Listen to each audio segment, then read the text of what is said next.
Assalamualaikum warahmatullahi wabarakatuh. Selamat pagi semuanya. Waalaikumsalam warahmatullahi wabarakatuh. Selamat pagi, Bu. Ya, sebelum memulai pelajaran, silakan salah satu bisa memimpin doa terlebih dahulu.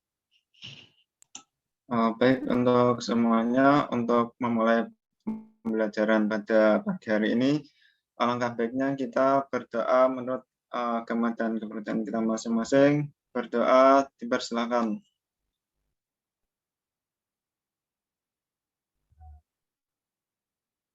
Berdoa selesai.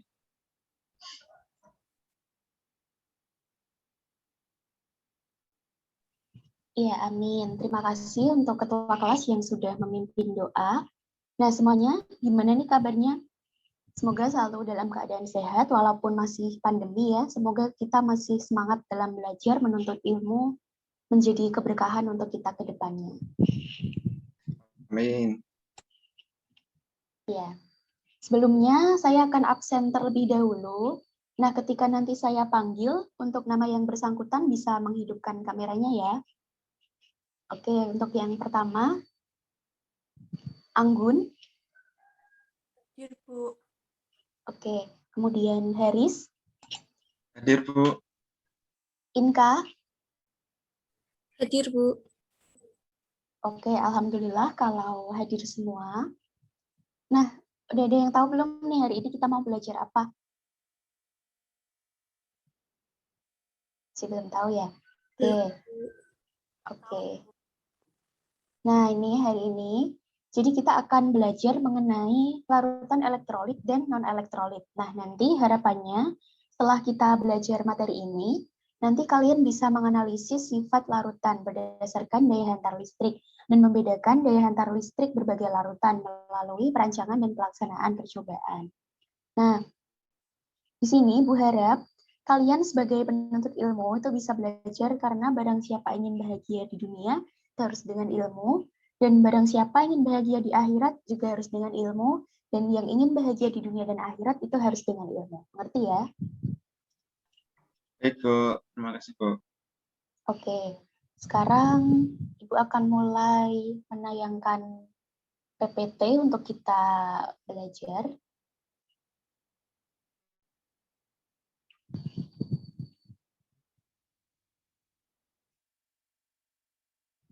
Larutan elektrolit.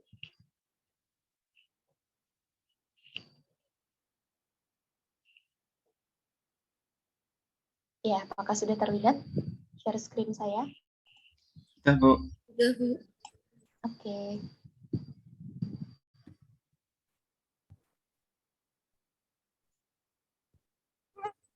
Sebentar, ini ada masalah. Oke. Nah, ini ya, jadi materinya larutan elektrolit dan non-elektrolit. Nah, ini sebelumnya kita bisa memulai dari peta konsep ini. Jadi anak-anak, sebelum kita mulai mempelajari kelarutan elektrolit dan non-elektrolit, itu kita terlebih dahulu harus mengetahui konsep campuran. Nah, bentar, ini seharusnya tidak dibuka dulu.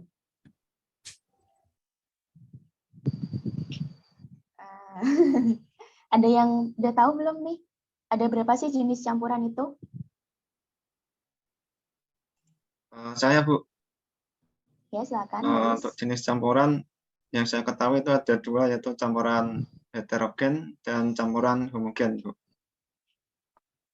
Oke, sudah benar. Tadi ya seperti di peta konsep yang sudah Ibu tampilkan. Nah, ini jadi jenis campuran. Ini ya, ada campuran homogen dan campuran heterogen. Nah, lalu untuk contohnya, ini ada contoh larutan, itu ada larutan gula, larutan garam. Lalu untuk yang campuran heterogen itu kerikil. Ada yang bisa menyimpulkan kenapa kok larutan gula, larutan garam itu termasuk campuran homogen, lalu campuran pasir dan kerikil itu termasuk heterogen? Ada yang tahu nggak kira-kira? Kurang tahu, Bu. Belum tahu saya. Suara siapa tadi yang perempuan? Barangkali mau menjawab. Masih belum tahu Ibu. Oke. Izin menjawab Ibu, berarti yang heterogen itu berarti yang tidak tercampur ya Bu? Ya, betul Inka. Jadi heterogen namanya saja heterogen, dia berarti berbeda dan tidak bisa tercampur. Kalau homogen, dia bisa tercampur menjadi satu. Nah, kemudian setelah kita mengetahui konsep campuran, ini kita akan masuk ke larutan elektrolit dan juga non-elektrolit. Nah, sebelumnya dalam larutan itu, yang namanya larutan, itu pastinya ada yang namanya pelarut dan juga zat terlarut. Ini ya. Contohnya, nah seperti ini. Ini ada contohnya di sini larutan garam. Jadi dia terdiri dari pelarut dan juga zat terlarut. Ada yang dibingungkan nggak sampai sini? Saya belum paham, Bu, mengenai konsep nih, yang pelarut yang mana, yang terlarut yang mana, Bu? Oh, yang pelarut yang mana, yang terlarut yang mana. Oke. Nah, jadi pelarut itu adalah zat yang dapat melarutkan zat terlarut. Nah, biasanya pelarut ini memiliki volume lebih banyak dibandingkan dengan zat terlarutnya. Jadi kesimpulannya apa dari gambar ini? Mana yang pelarut, mana yang terlarut? Saya, Bu, berarti yang jadi pelarutnya itu adalah air, kemudian yang zat terlarut itu garam ya, Bu? Iya, benar sekali. Nah, jadi pelarutnya itu adalah air, sedangkan zat yang terlarut adalah garam. Nah, ini termasuk salah satu contoh dari campuran homogen.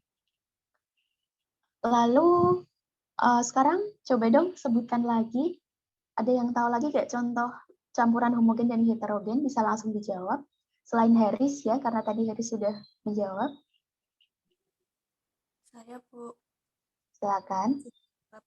Untuk campuran homogen itu ada misalnya larutan gula ataupun larutan garam. Kemudian untuk campuran heterogen ada minyak dan air, kemudian ada batu dengan air, mungkin larutan pasir juga termasuk campuran heterogen, Bu. Oke, benar tepat sekali ya. Terima kasih Anggun. Nah, dari larutan-larutan yang sudah disebutkan tadi, itu setiap larutan kita bisa ketahui sifat keelektrolitannya. Nah, apa sih itu elektrolit? Adakah yang tahu? Elektrolit itu apa sih? Ada yang tahu nggak? Menjawab. Saya, Bu. Iya, silakan coba. Sepertinya tuh dulu pernah dengar kalau elektrolit itu bisa mengalirkan arus listrik, begitu. Bisa mengalirkan arus listrik. Oke, terima kasih Haris. Coba kita lihat apakah jawaban Haris sudah tepat. Nah, ini. Jadi, menurut Arrhenius, zat elektrolit dalam larutan itu dia dapat terurai menjadi partikel-partikel yang berupa atom atau gugus atom yang bermuatan listrik, dan itu dinamakan ion. Nah, ion-ion dari zat elektrolit tersebut itu bergerak bebas, dan ion-ion inilah yang menghantarkan arus listrik melalui larutannya. Jadi benar ya jawaban dari Haris tadi, kalau larutan elektrolit itu larutan yang bisa menghantarkan arus listrik yang disebabkan oleh adanya ion-ion bebas. Nah, sedangkan untuk larutan non-elektrolit, itu ketika dilarutkan dalam air, dia tidak terurai menjadi ion-ion, tetapi tetap dalam bentuk molekul yang tidak bermuatan listrik, sehingga dia tidak bisa menghantarkan arus listrik. Itu untuk larutan non-elektrolit. Lalu selanjutnya, nah ini contohnya, ini di sini ada larutan, contohnya ini misalkan ini ya, ion-ion terlarut untuk NaCl. NaCl itu apa sih? Ada yang tahu nggak? Natrium klorida, Bu. Oke, natrium klorida. Oke, terima kasih Anggun dan Haris. Benar, natrium klorida atau garam dapur. Nah, ini contohnya. Jadi garam dapur itu ketika dia dilarutkan dalam air, dia itu termasuk larutan elektrolit. Karena dia terurai menjadi ion-ion bebas. Ini ada ion positif dan ion negatif. Ion positif itu namanya kation. Untuk ion negatif namanya apa? Anion, Bu. Menjawab anion, Bu. Oke, sip. Ya, untuk ion positif namanya kation, untuk ion negatif namanya anion. Nah, ini contoh dari larutan elektrolit. Kemudian, di sampingnya ini ada contohnya larutan gula ya ini. Jadi gula itu ketika dia dilarutkan dalam air, dia tidak terurai menjadi ion-ion, melainkan tetap sebagai molekul gula. Nah, ini. Terlihat jelas ya perbedaannya. Kalau untuk garam dapur ini menjadi ion positif dan negatif, sedangkan untuk gula ini tetap dalam bentuk molekulnya. Begitu. Maka larutan gula ini termasuk larutan non-elektrolit. Nah, ini coba kita menganalisis jenis larutan. Untuk masing-masing wadah, ini wadah A, B, C, D. Nah, sebelum nanti coba ya, anak-anak yang menganalisis, tapi Ibu beri pancingan terlebih dahulu. Jadi, larutan elektrolit dan non-elektrolit itu, dia bisa dianalisis menggunakan percobaan sederhana. Contohnya ini, dengan menghubungkan batang elektroda, lalu dihubungkan dengan baterai sebagai sumber arus listrik, lalu dihubungkan kepada lampu pijar. Nah, di sini, elektrolit sendiri, itu ada yang namanya elektrolit kuat dan juga elektrolit lemah. Untuk larutan elektrolit kuat, itu dia ketika dilakukan percobaan ini, dia akan menghasilkan banyak gelembung gas di batang elektroda dan lampunya juga akan menyala dengan terang. Sedangkan untuk elektrolit lemah, dia akan menghasilkan gelembung yang sedikit dan lampunya mungkin menyala redup seperti itu. Lalu untuk non-elektrolit, dia tidak menghasilkan gelembung gas dan juga lampunya tidak menyala. Nah, setelah itu silakan coba semuanya ya, karena ini ada 4 gambar, tapi silakan bergantian satu persatu dari gambar A terlebih dahulu. Ada yang bisa menyimpulkan dari gambar A ini?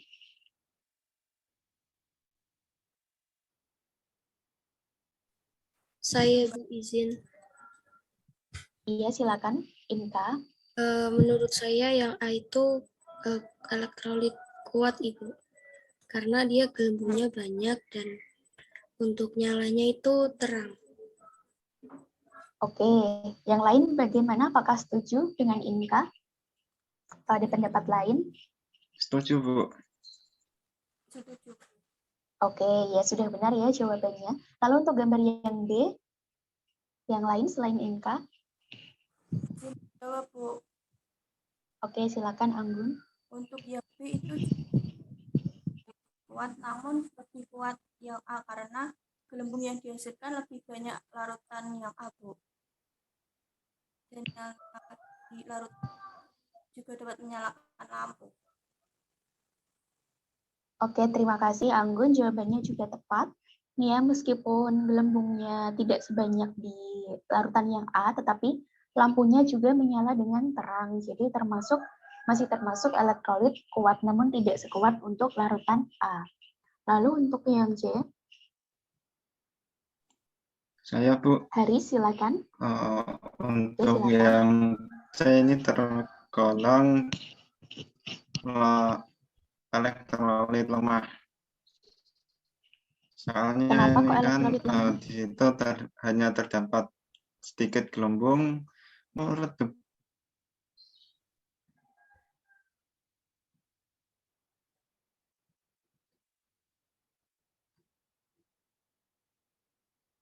Macet ya suaranya ya? Bagaimana Haris tadi belum selesai? Mohon maaf, Bu. Macet ya berarti ya tadi ya.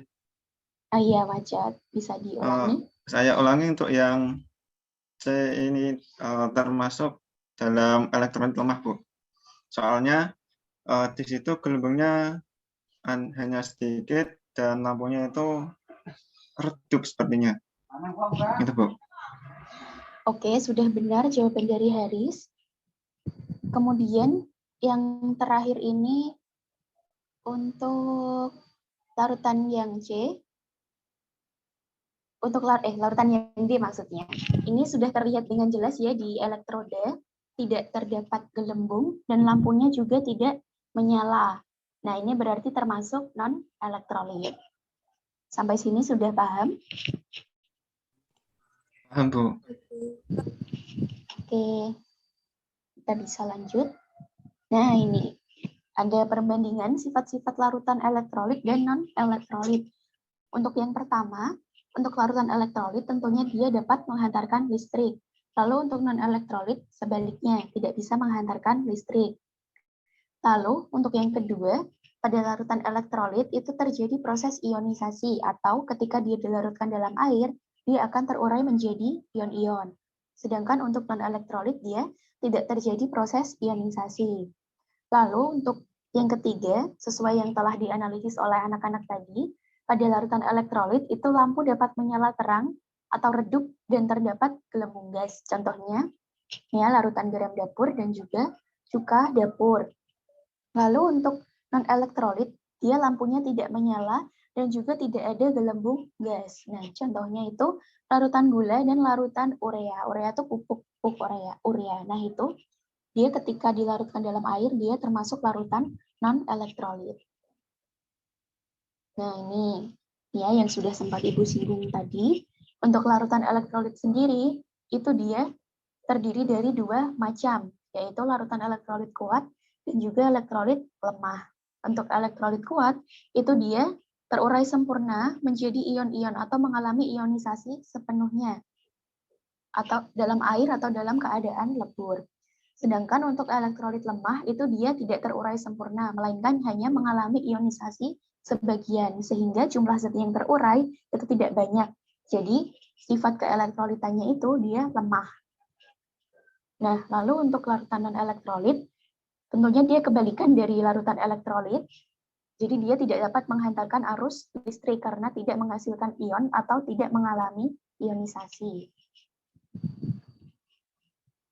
Nah, ini ya contoh penggambaran perbedaan jumlah molekul ion yang dimiliki oleh elektrolit kuat, lemah, dan juga non-elektrolit.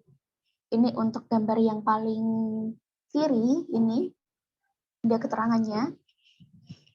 Ini ionnya banyak, lampunya juga terang, ini termasuk elektrolit kuat berarti. Untuk gambar yang tengah, ini ionnya sedikit, dan lampunya redup. Berarti dia termasuk apa? Elektrolit lemah, Bu. Elektrolit lemah, Bu. Oke. Lalu untuk gambar yang terakhir, ini no ion, tidak ada ionnya. Ini adanya molekul ya, molekul yang terlarut. Kemudian lampunya juga tidak menyala sama sekali. Jadi untuk gambar yang terakhir ini dia termasuk apa? Non-elektrolit. Oke, betul. Nah, dalam mempelajari larutan elektrolit, kita juga mengenal yang namanya derajat ionisasi, yang dilambangkan dengan alfa. Nah, untuk elektrolit kuat, untuk masing-masing jenis elektrolit ya, itu dia memiliki nilai alfa atau nilai derajat ionisasi yang berbeda. Yang pertama, kalau untuk elektrolit kuat, karena dia terionisasi sempurna, maka nilai alfanya itu sama dengan 1. Lalu, untuk elektrolit lemah, karena dia terionisasi sebagian, maka nilai derajat ionisasinya itu dia lebih dari 0 namun kurang dari 1. Kemudian, untuk non-elektrolit, karena dia tidak mengalami ionisasi, maka nilai derajat ionisasinya sama dengan 0. Seperti itu. Nah, untuk menghitung derajat ionisasi atau alfa ini, kita bisa menggunakan persamaan ini. Alfa sama dengan mol zat yang terionisasi atau yang terurai per mol zat mula-mula. Nah, itu persamaan untuk mencari nilai derajat ionisasi. Sampai sini, apakah ada yang ingin ditanyakan terlebih dahulu? Belum, Bu. Belum, Bu. Oke, kalau belum ada, bisa saya lanjutkan. Nah, ini contoh pemanfaatan larutan elektrolit dalam kehidupan sehari-hari. Yang pertama, ini ada oralit. Oralit ini obat ya, yang dia juga memanfaatkan konsep larutan elektrolit dan non-elektrolit. Lalu di sebelah kanannya ini ada gambar garam dapur atau NaCl. Tentunya kita agak asing ya, mungkin orang tua kita di rumah sering masak dan menggunakan garam dapur. Lalu yang ketiga ini ada jeruk nipis.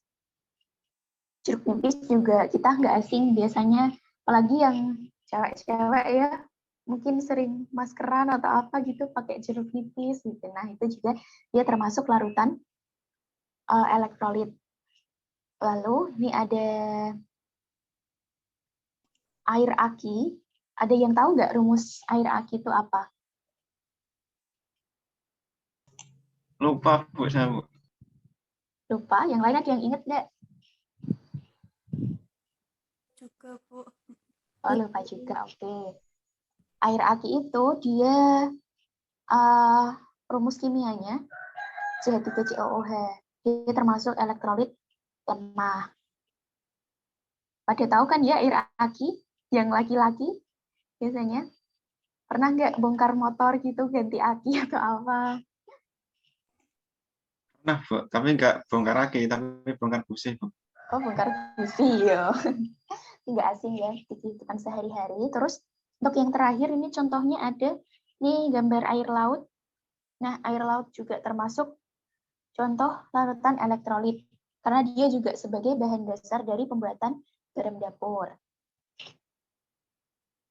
Nah, ini sudah selesai untuk penjelasannya. Lalu ini ada contoh yang menarik. Ini ada minuman isotonik. Tentunya kita udah nggak asing ya, banyak sekali merek minuman isotonik yang beredar di minimarket dan tentunya pasti sebagian besar dari kita sudah sering sekali mengonsumsinya. Nah, pasti anak-anak pernah kan minum minuman isotonik. Nah, ini ada yang tahu nggak kira-kira minuman isotonik itu dia termasuk apa? Larutan elektrolit kuat atau lemah atau bahkan non-elektrolit? Yang tahu?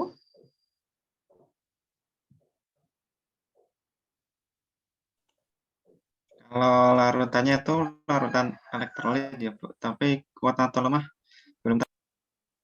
Oke, yang lain ada yang udah tahu belum? Mungkin ada yang udah pernah coba-coba. Sama dengan Haris, Bu. Oke, nggak apa-apa. Nah, stop share dulu. Nah, untuk memastikan sekarang anak-anak bisa membuka LKPD. LKPD-nya sudah Ibu kirim di WhatsApp group. Nah, kita dari LKPD tersebut, kita akan melakukan pengujian sifat keelektrolitan, larutan-larutan yang mudah dijumpai di sekitar kita. Sebentar ya, Ibu share screen lagi untuk LKPD-nya. Anak-anak juga sambil membuka ya, filenya masing-masing.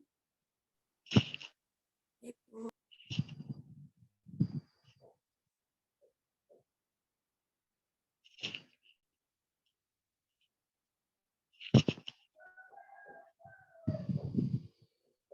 Nah, ini sudah terlihat ya? Sudah, Bu. Oke. Nah, untuk LKPD ini meskipun di sini terteranya kelompok, tapi nanti anak-anak mengerjakannya secara individu, mengingat masih pandemi ya, dan kita belum boleh mengadakan kegiatan kumpul-kumpul yang melibatkan orang banyak. Jadi untuk keamanan dan juga kesehatan dari anak-anak juga, ini dikerjakan secara mandiri di rumah. Nah, ini juga ada kasus dan ada rumusan masalah yang harus dipecahkan. Untuk ini nanti silakan bisa dicermati sendiri dan diisi juga. Ibu hanya akan menjelaskan mengenai percobaannya saja.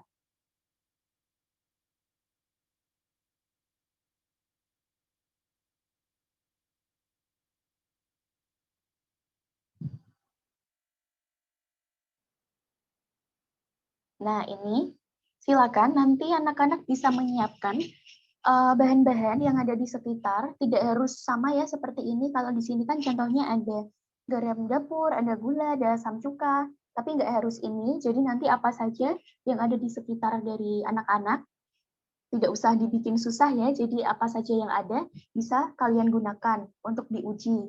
Tapi untuk larutan yang diuji minimal ada 5, Ibu minta ada 5 jenis yang diuji.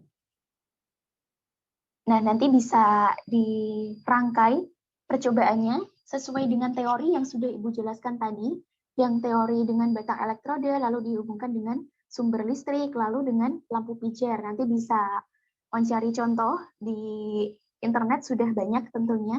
Bisa cari contoh yang untuk percobaan skala rumahan, seperti itu, menggunakan alat dan bahan yang ada di sekitar. Nah, karena tadi anak-anak sudah paham sama teorinya, sebentar. Nah, ini. Lalu hasil percobaannya ini nanti bisa disajikan dalam bentuk tabel seperti ini. Ini ada nama larutan, kemudian keterangannya bola lampu, dan pengamatan pada elektroda. Gelembung gasnya apakah banyak, sedikit, atau tidak ada. Nah, ini nanti diberi keterangan nama larutannya, beserta rumus kimianya, Ibu minta. Biar nanti anak-anak juga sambil belajar menghafal rumus-rumus kimia gitu. Nah, setelah menyajikan data di tabel tersebut, maka nanti bisa melakukan analisis data dengan menjawab pertanyaan-pertanyaan berikut ini. Nanti bisa dicermati sendiri pertanyaannya. Nah, lalu setelah itu menulis kesimpulan berdasarkan percobaan yang telah dilakukan. Nah, setelah itu, setelah mengerjakan LKPD, lalu saya minta anak-anak juga membuat laporan hasil uji coba dengan format sebagai berikut. Ini bisa dilihat sendiri nanti untuk formatannya. Nah, ini ya. Nanti bisa dibaca sendiri. Kalau ada yang tidak paham mengenai formatan, silakan ditanyakan, dikomunikasikan dengan Ibu melalui WhatsApp group. Kemudian selain laporan ini, Ibu juga minta dokumentasi diusahakan dalam bentuk video. Itu nanti jika anak-anak ada yang membuat video, maka akan menambah poin nilai dari anak-anak. Tapi itu tidak wajib untuk videonya. Tapi kalau semisal nanti ada yang terkendala, mungkin tidak bisa membuat video, tapi Ibu minta tetap ada dokumentasi berupa foto. Nah, fotonya nanti bisa dilampirkan di laporan percobaan. Kemudian, sampai sini ada yang mau ditanyakan dulu mengenai tugasnya? Izin bertanya, Bu. Ya, silakan. Untuk deadline pengumpulannya berapa hari, Bu? Atau berapa minggu kira-kira? Untuk pengumpulannya 1 minggu dari sekarang ya, bagaimana? Jadi minggu depan, pertemuan depan sudah Ibu terima. Apakah Bagaimana? itu videonya, Bu? Kalau 1 minggu. Iya, laporan dan beserta video. Izin bertanya lagi, Bu. Iya. Itu nanti video, kalau misal buat video, itu videonya kita nge-vlog sendiri atau ada yang videoin, Bu? Itu terserah saja, sekreatifnya kalian. Mau nge-vlog juga nggak apa-apa, kalau mungkin nggak ada teman buat ngerekamin ya, tapi kalau semisal ada ya juga boleh, silakan sekreatifnya kalian aja. Baik, Bu. Terima kasih, Bu. Bagaimana, seminggu? Bu, Iya, silakan. apakah boleh untuk deadline-nya itu untuk waktu pengerjaannya ditambah ya, Bu? Apakah boleh? Soalnya kan nanti di situ kita ada pengerjaan untuk LKPD-nya sendiri, soal-soal tadi, terus nanti kita ada laporan sendiri, Bu. Sepertinya membutuhkan waktu yang lebih panjang. Oke, kalau gitu, semisal Ibu perpanjang jadi 2 minggu, jadi untuk yang minggu depan itu, 1 minggu ke depan, kalian bisa fokus untuk mengerjakan LKPD-nya terlebih dahulu, sambil mengisi yang ini tadi. Tabel yang sebelum membuat laporan takkum, nah ini. Jadi menjawab LKPD dan juga mengisi ini analisis data dengan pertanyaan ini. Mungkin sambil menyusul membuat laporan. Kemudian untuk 1 minggu ke depannya lagi baru untuk videonya. Bagaimana? Baik, Bu. Baik, Bu. Terima kasih. Oke, berarti bisa dicatat ya. Berarti untuk minggu depan tagihannya mengerjakan LKPD dan menyicil laporan praktikum. Lalu untuk minggu depannya lagi video. Oke. Nah, karena tadi sebelumnya Ibu kan bilang kalau videonya nggak wajib ya, tapi karena deadline-nya diperpanjang, jadi semuanya membuat video ya diusahakan. Biar nanti nilainya juga bagus. Oke. Baik, Bu. Mending kita nggak usah video aja, Bu.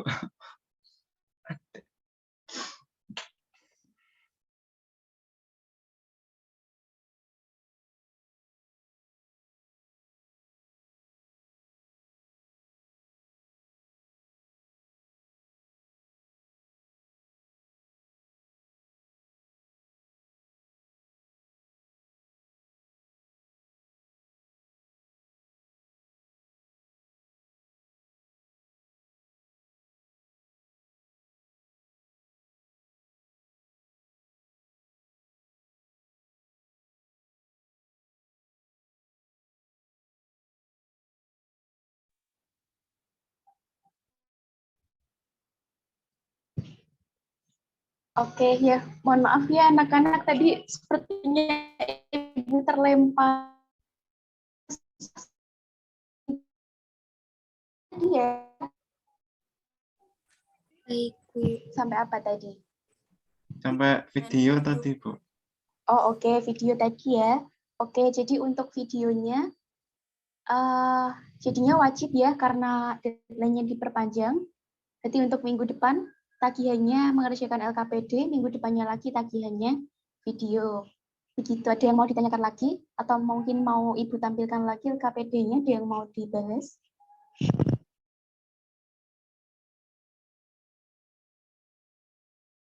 Izin bertanya, Ibu. Iya, silakan. Kan itu pengerjaan LKPD-nya secara individu. Nah, untuk misal berdiskusi di grup WA itu nggak apa-apa, Bu. Gimana? Belum jelas, Bu? Iya, oke, nggak apa-apa, silakan. Kalau kalian mau brainstorming, saling bertukar pendapat, silakan bisa menggunakan WhatsApp group yang ada Ibu juga nggak apa-apa, nanti bisa Ibu bantu memberkati itu ya. Baik, Bu. Terima kasih. Oke. Sepertinya nggak perlu menampilkan LKPD lagi ya ini ya. Sudah paham semua kan? Sudah, Bu. Sudah, Bu. Oke. Oke. Kalau seperti itu, tadi sudah Ibu rasa cukup ya kalau gitu untuk pertemuan virtual kita hari ini. Nah, silakan bisa mulai merancang, bisa mulai mencari-cari ide, mencari bahan-bahan dan alat-alat yang bisa digunakan untuk mendukung percobaan, dan bisa mulai mengerjakan pekerjaan masing-masing. Silakan berkonsultasi, jangan sungkan jika ada kendala apapun, mau tanya apapun silakan. Tidak ada pertanyaan yang tidak penting ya, jadi jangan malu untuk bertanya, untuk berkomunikasi dengan Ibu maupun dengan teman-teman yang lain. Bisa dipahami? Bisa, Bu. Ya, Bu. Baik, terima kasih. Kalau seperti itu atas perhatian kalian hari ini. Nah, sebelum kita tutup pembelajaran kita hari ini, silakan dapat dipimpin doa terlebih dahulu. Baik, untuk semuanya, untuk mengakhiri pembelajaran pada hari ini, alangkah baiknya kita berdoa menurut agama dan kepercayaan kita masing-masing. Berdoa dipersilakan.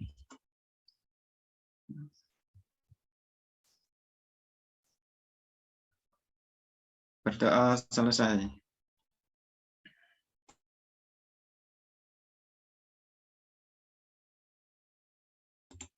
Mohon maaf, Bu, masih nggak unmute. Oh iya, sorry. Terima kasih sudah mengingatkan ya. Oke, terima kasih untuk jaga. Titip salam untuk keluarga, semoga sehat selalu. Terima kasih, sampai jumpa minggu depan. Wassalamualaikum warahmatullahi wabarakatuh. Waalaikumsalam warahmatullahi wabarakatuh. Terima kasih, Bu. Terima kasih, Bu.